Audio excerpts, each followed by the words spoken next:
live in a neighbourhood in an area full of quaint little eateries and other small shops, just a 30-minute walk away from my house. On this particular day, my friend and I had just returned from the beach and we were both starving. My mum, who had driven us there, along with my siblings and my friend's sister, said that if we were hungry, she would give us some money and drop us off at a small restaurant before driving herself and my siblings back to my house for a sleepover. She was too tired to wait around for us to order some food and didn't mind us walking back in the dark since our neighbourhood was relatively safe. After she dropped us off and sped away, my friend decided to order a sandwich and I ordered one for myself as well. We were both still damp from the ocean and covered in sand, so I was literally itching to return home and take a shower. The sandwich place was just closing since it was around 10 and getting very dark, so we immediately began walking back once our orders were finished. The walk from the little area full of shops to my house is pretty straightforward. You walk uphill until you hit an intersection. Then you turn right and begin walking downhill. So, sandwiches in hand, my friend and I began to walk. I was practically hobbling since my knees were bruised to hell after being tossed about by the violent waves. It was super dark and the sky was an almost oily black with no moon in sight. We were not nervous and talked about random things as we went. At the corner of the intersection, there is an old and rather run-down house that is fenced off by a huge hedge. The hedge is mostly solid, except for a couple of sections that were cut out of it and lead to the house's front door.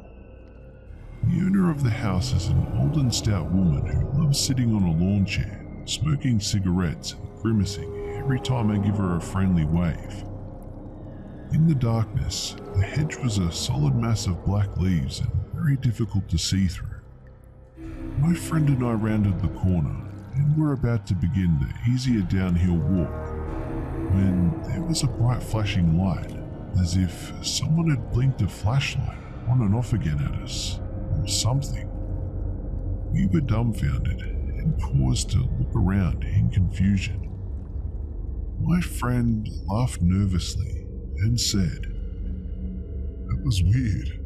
Maybe it was a street lamp or something." I was still looking around warily when there was another flash, but this time I saw where it had come from. There was a figure. From the shape of the shoulders and chest, I assumed it was a man who was clothed entirely in black and held a camera in his gloved hands. The flash illuminated his grungy old hoodie and dirty jeans. He was crouching in one of the cutout sections of the hedge and pointing the camera straight at my face as I turned to look. My heart just about stopped. What the actual fuck was a man doing crouched in the darkness and taking pictures of my friend and I with the flash on? I quickly turned back and elbowed my friend, mumbling something along the lines of, "Keep walking, dude, just keep walking." We sped up, my friend facing forward whilst I kept turning to glance over my shoulder. The man in the hedge rose to his feet, and when we were about 10 feet away from him, he began to take long strides toward us, hands now jammed into his pockets of his black hoodie. My mouth was dry and my stomach twisted into knots as I began to walk faster and faster. This shit was something I'd expect to read or see in a movie, but never experience for myself.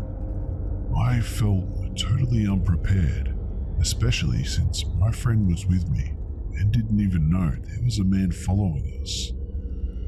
We were half running at this point, which was killing my bruised knees. Every step began to burn, but we continued walking downhill at an ever-increasing speed. Each time I looked back, the creep was closer and closer to us, making almost no sound and never faltering in his stride. My house is on a lot with a couple of others. The whole lot surrounded by an iron fence with an unlocked gate at the front facing the street. We bolted into the gate and slammed it shut, and my friend went to open the door of my house as I stood next to the gate and peered out to the street. He was gone. When we were finally inside, eating our sandwiches, I told my friend about the man and that he had taken pictures of us as we rounded the corner. We were both rather freaked out. My friend saying that my constant looking over my shoulder had put them on edge. I mentioned it to my mum, but she blew it off and we went to our sleepover like nothing had happened. The next night, I was home alone, waiting for my mum and siblings to return from the movies. There is a large window that faces the street in my room where I was sitting on the couch, and the blinds weren't drawn yet since I'm a bit of a lazy bastard. So I was sitting in front of this window and eating dinner whilst I was playing Skyrim on the PS3. A pretty average night, if I'm being honest. The volume was turned way up since I was home alone and there was no one around to complain. From the corner of my eye, I see movement. It's dark again, being almost 10:30, so I tell myself that it was probably just a cat or something, and go back to playing Skyrim. Then, there's a flash from somewhere near the fence. My blood runs cold as fucking ice. I'm sitting there in my robe and some motherfucker is taking pictures of me. Hell fucking no. I yanked the blinds closed and, not wanting to go outside and investigate, continued to play Skyrim. The doors were all locked and I figured I could just wait for my mum to arrive back home. That was yesterday. Now, it's about 11 o'clock and I'm in my upstairs bedroom, which has a huge window that also faces the street. I was lying in my bed, listening to some quiet music while I closed my eyes and tried to relax. My curtains were open, not all the way, but enough so that my bed was visible from the ground. It's almost completely silent until I hear the gate to the fence swing open. I turn off the music. Crunching leaves, which means someone is walking over towards my house. I assume at this point it's one of the other people who live in my lot.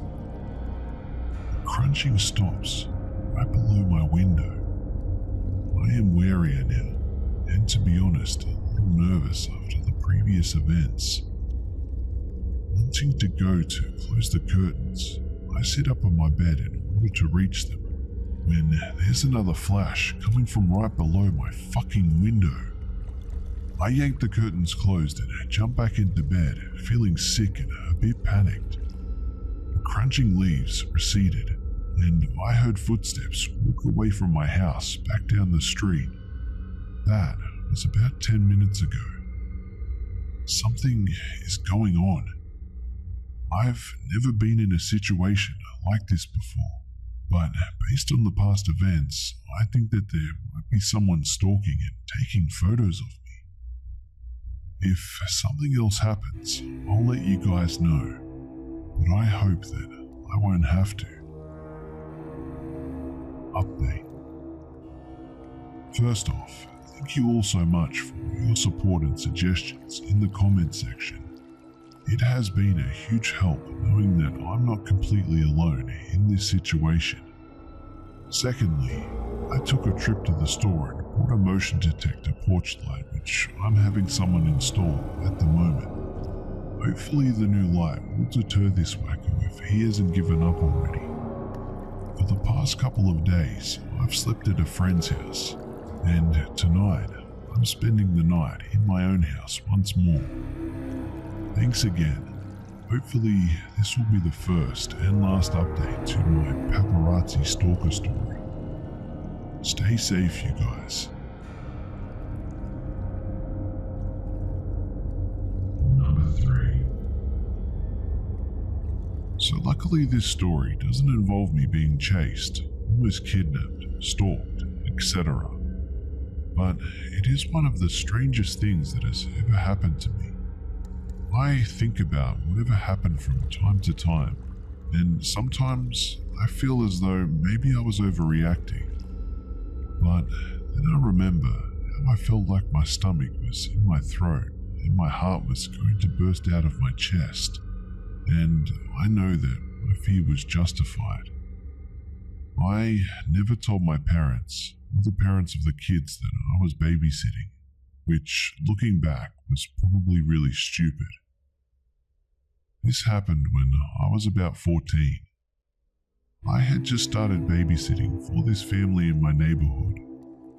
They had 2 kids, a boy who at the time was 10 and a girl who at that time was 8. They were great kids to babysit. They got along with each other without fighting and always did what I asked of them without complaining. Before I launch into what happened, I'm going to give you all some background information about this family's house so you all can understand why I was so freaked out. The house is situated pretty far back in my neighborhood, on this little side street off of the main road that runs through the neighborhood. The house is in a cul-de-sac, so there's not a lot of traffic on this road at all. Usually, the only people that ever came into the cul-de-sac are the mailman and people who lived in the other 3 houses that were in the cul-de-sac. The street itself was not very long at all, so there were only 3 houses on each side of the street that went in the cul-de-sac. Essentially, despite being in a large neighborhood, the street that this house was situated on was very quiet, and if you didn't live in the neighborhood, you might not even know that the street existed. It was a fall Friday night, and I arrived at the house around 6 o'clock. The kids were already sitting down eating dinner when I got there, and the parents told me that they expected to be home around midnight or so. The parents also made a joke about how the kids had the whole street to themselves, since the other families that lived there were out of town for Thanksgiving.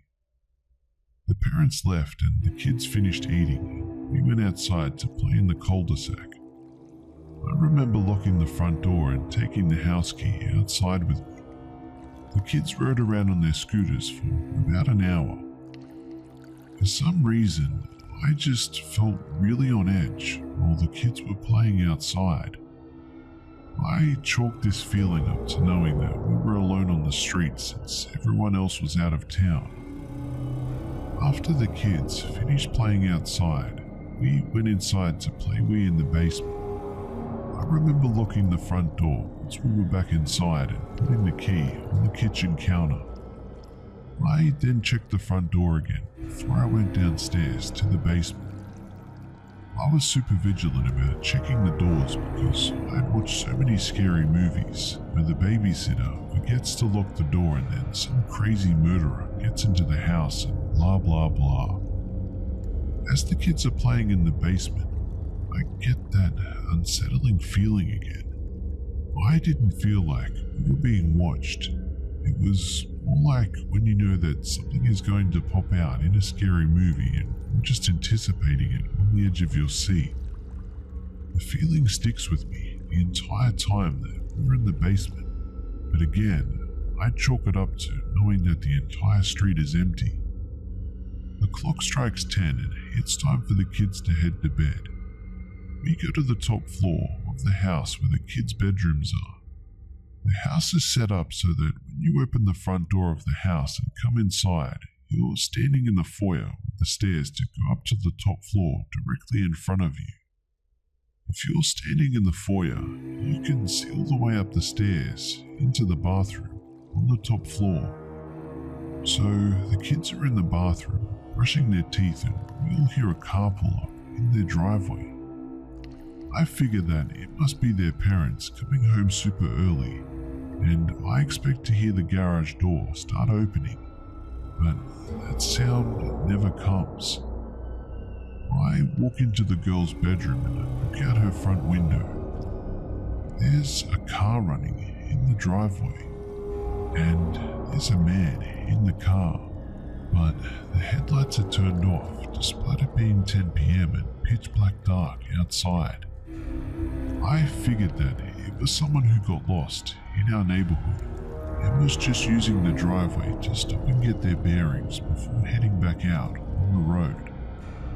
I leave the girls' bedroom and head back into the bathroom where the kids are. Suddenly, I hear a knock on the front door. I turn around and there's a man standing at the door holding a pizza box. There are 2 long windows on either side of the front door, so I have a clear view of this guy, and I know that he has a clear view of us. I immediately get that eerie feeling that I'd been feeling all night. I ask both of the kids if they ordered pizza for some reason, and they both said no. These kids were always very honest and wouldn't lie about something like that, or even order a pizza without asking me. So I knew that they were being truthful. Normally, I would have gone downstairs to see what this guy wanted. Maybe he had the wrong house and I could point him in the right direction. But that little voice in my head was screaming, "Do not go downstairs. Do not open the door." The guy also didn't look like he worked for any pizza company. Normally, he would be wearing a uniform or a hat with the company's logo on it or something. This guy seemed off. He looked like he was in his late 30s, early 40s and looked super disheveled. His shirt was really wrinkled, his pants were filthy and ripped, and he had this ratty black baseball cap that was pulled down super far so that his eyes were covered. He was also grinning really aggressively. Like, I thought this guy's teeth would just shatter because of how hard he was pressing them together. At this point, the kids notice him and start asking why he's here, should we open the door, etc. I tell them no and ask that they just go into their rooms and lie down. The boy goes to his room and I walk the girl into her room and look out the window at the car again.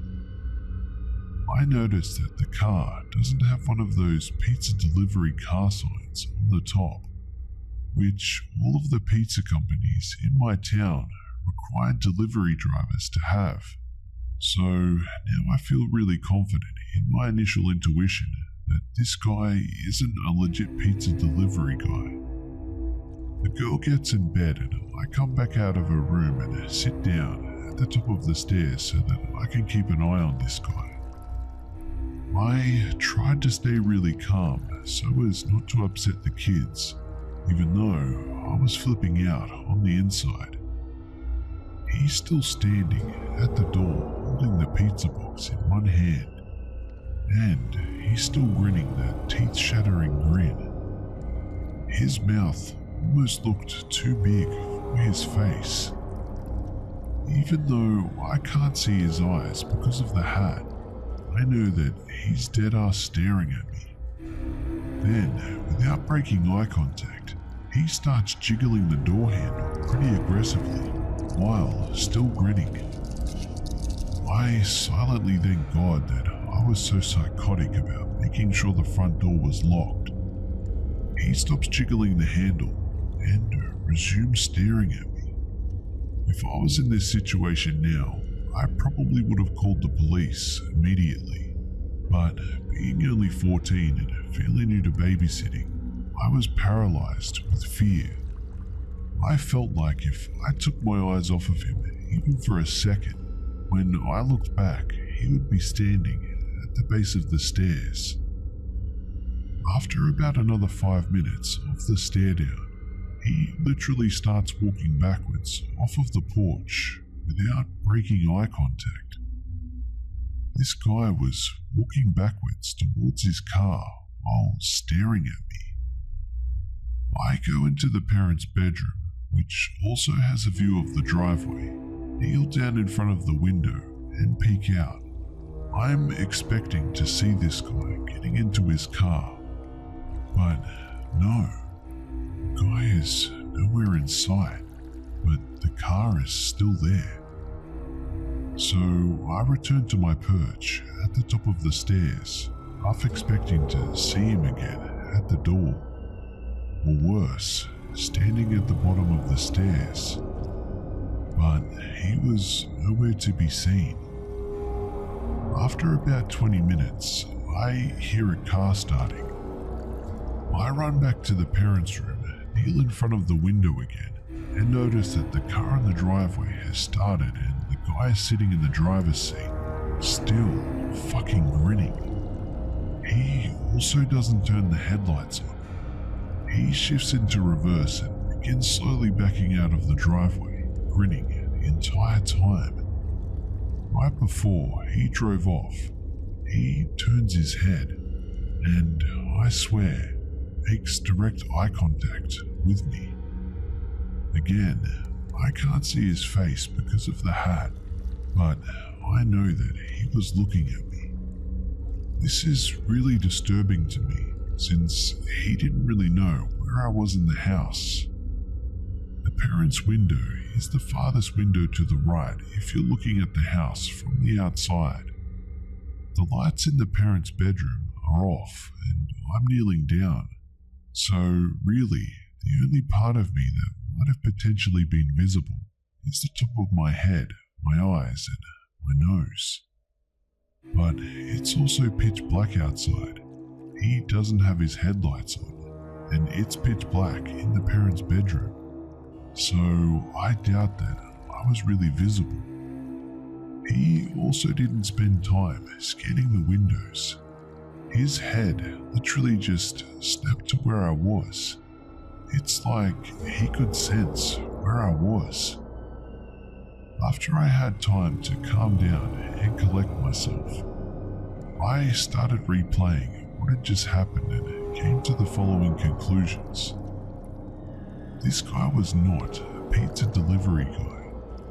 He had no uniform, looked and acted like he was possessed or something, and his car was unmarked.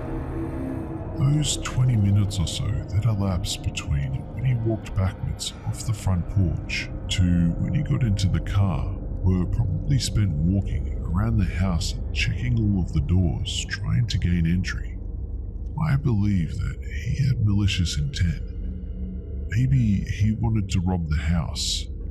Maybe he wanted to do something more sinister to me or the kids. Either way, this guy was bad news, and I'm glad that I trusted the voice in my head. I think he probably found some pizza box and tried to pose as a pizza delivery guy to get me to open the door for him.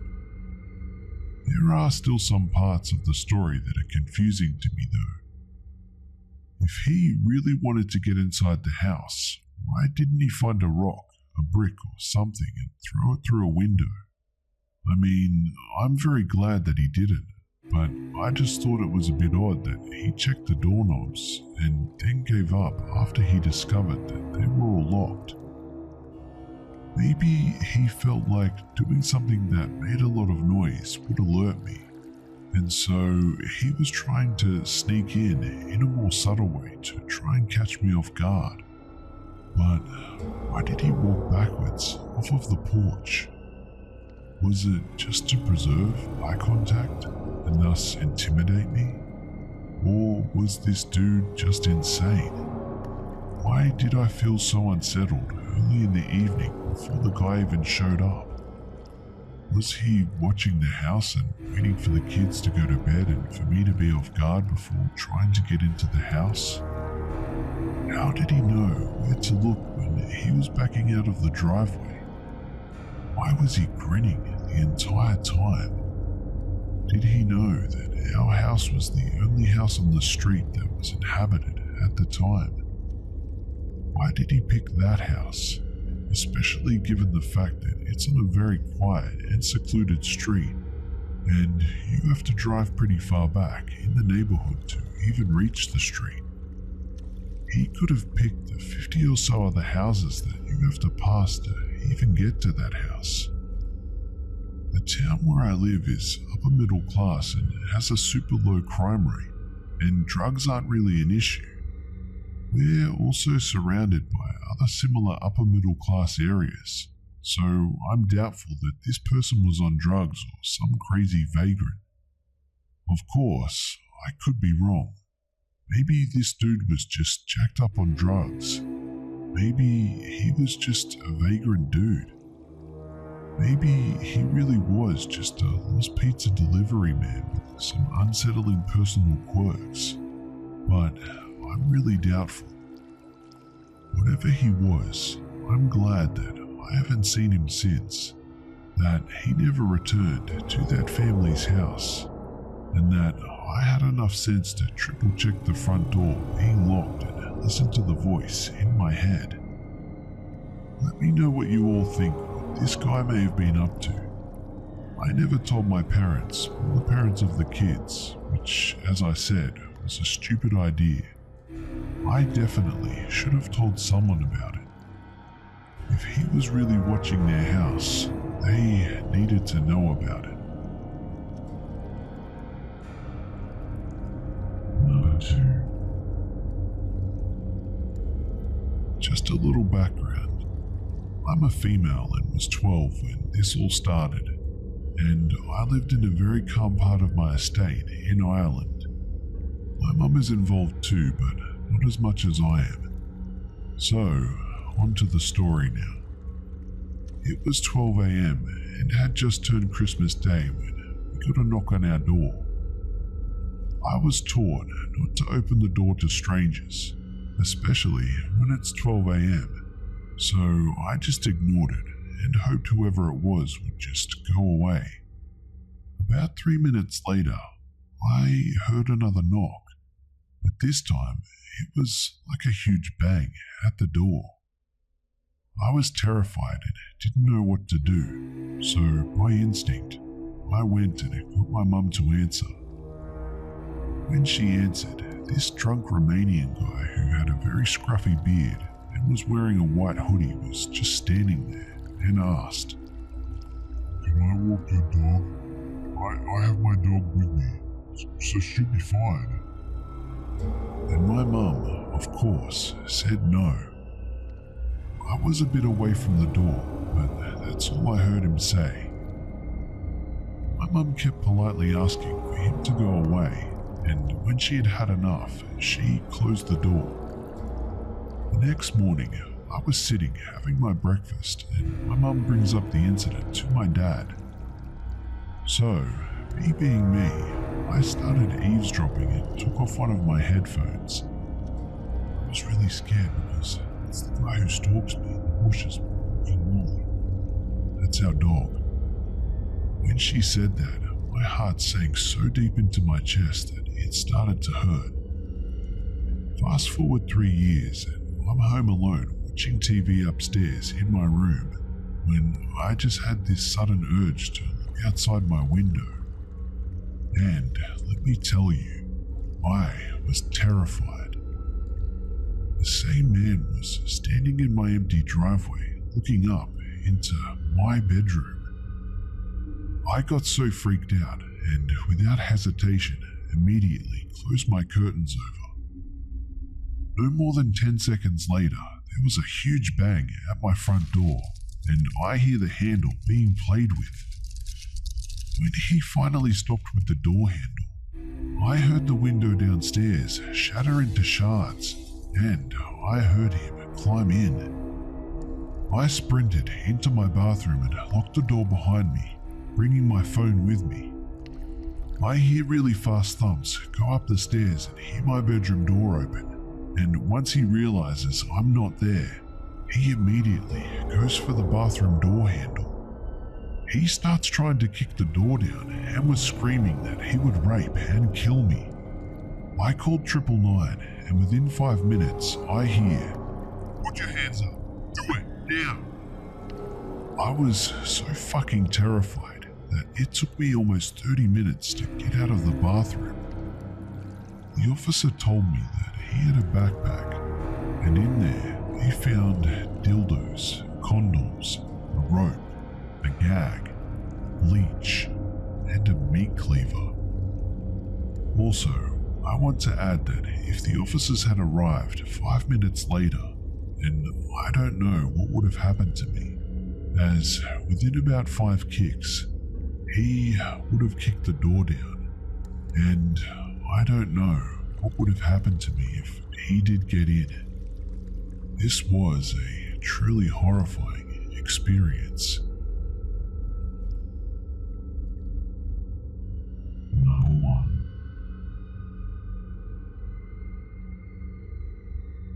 I think Reddit is the only place I feel anonymous right now. This whole week, I've either gotten a text message or phone call asking if I was sleeping. I've gotten friend requests and follows by different profiles with different names, but with all the same picture, just a red block. This would be followed up without fail by a guy in a red hoodie pounding on my door every night this week around 10:30. Right now, I'm waiting for it to happen again. I live by myself in the city and half of my apartment complex is completely empty. In my end, the nearest person to me is on the other side of the pool. I don't deal in drugs. I don't browse the deep web or any stupid shit like that. I'm afraid to answer the door, and the police said that they cruised by around 10:30 twice this week and haven't showed up. I expect them tonight as well, but who knows? I guess because I'm a guy, they don't put much effort into it. Edit. These are some updates I've been sharing with everyone. He came by again, waiting for police. It's fucking Marion. It's fucking Marion.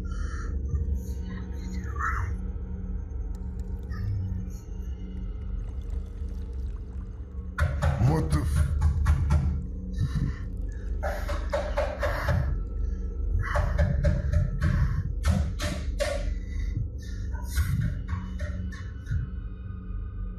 A whole lot of nothing from police. They started accusing me of being on drugs and said my video doesn't prove much. Fuck my life. This guy has me so paranoid I haven't slept in 2 days. I have no one to call and I work from home. I've only been in this city for 3 months. What the fuck am I gonna do? An old friend got me through the night on Skype. I'll be going to the police station in a few hours. Can't do another night here.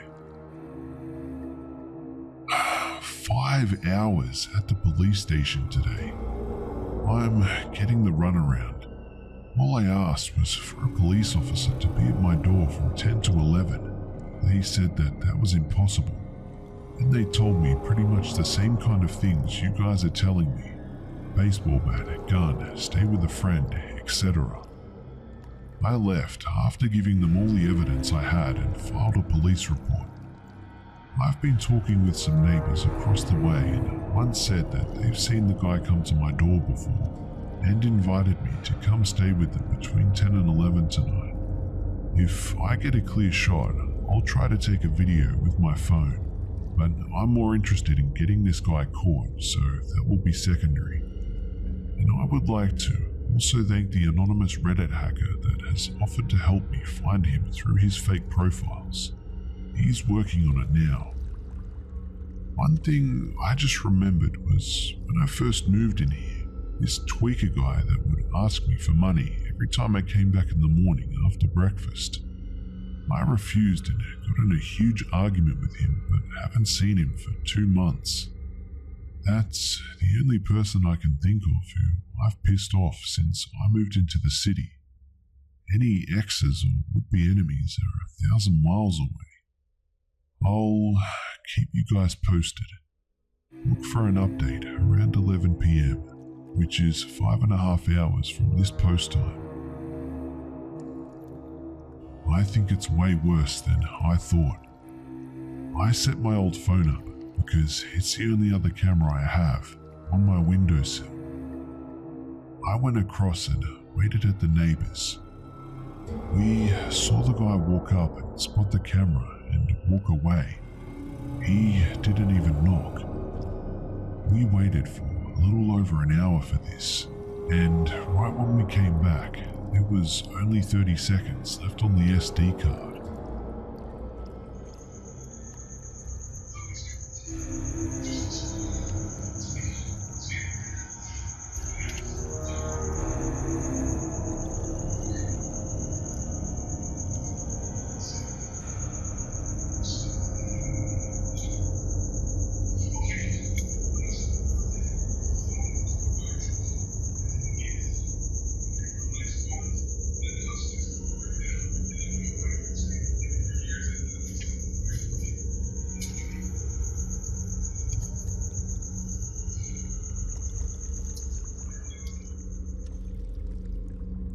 Police are coming again.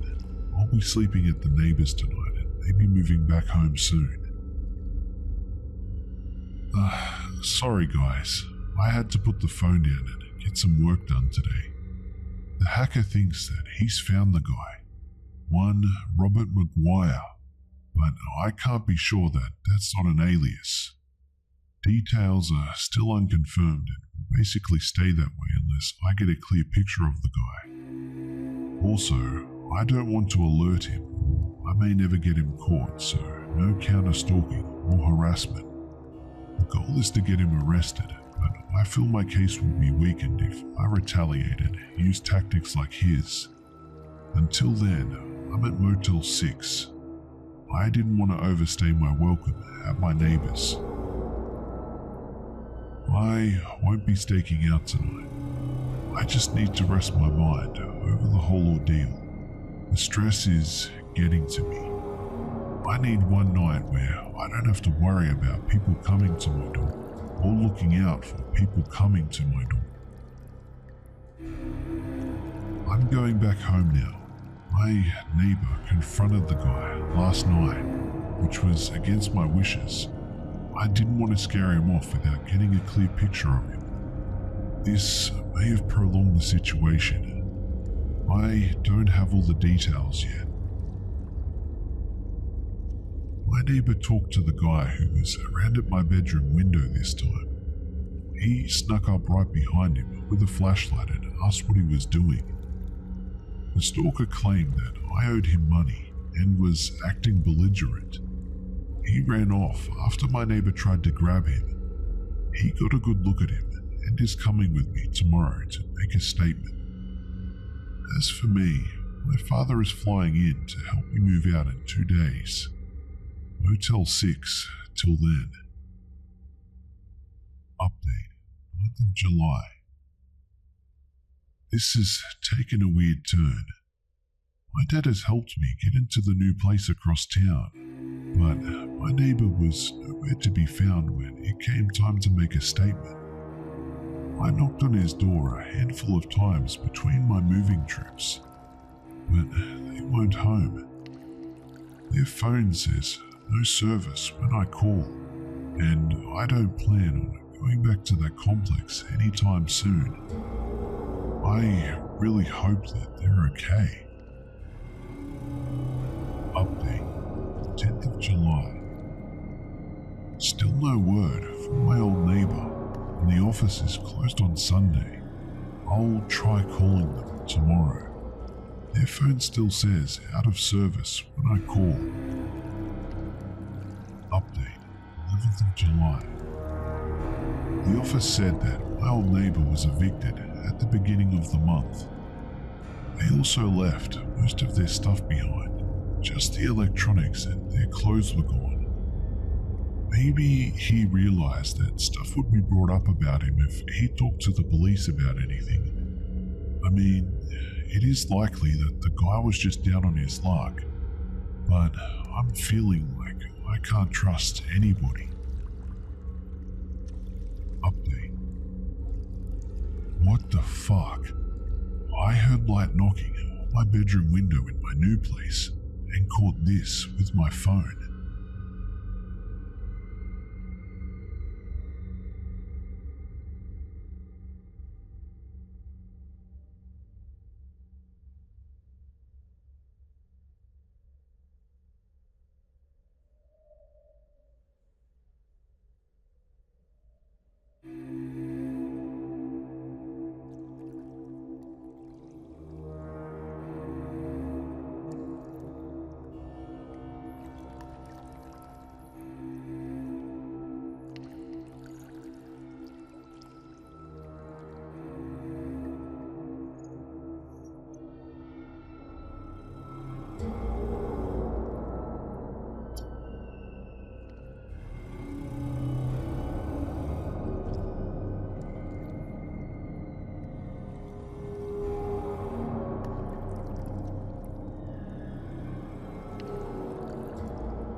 I have a wallet cover case and I'm able to wedge the flap in my window so that it holds my phone up. And I got this.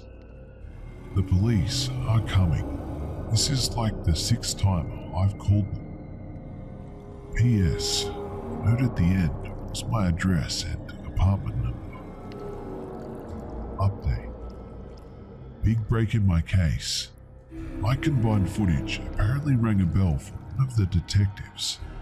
They said that they think it's a guy they brought in a couple of years ago for harassing a couple both over the internet, and by coming to their doorstep right by my old side of town.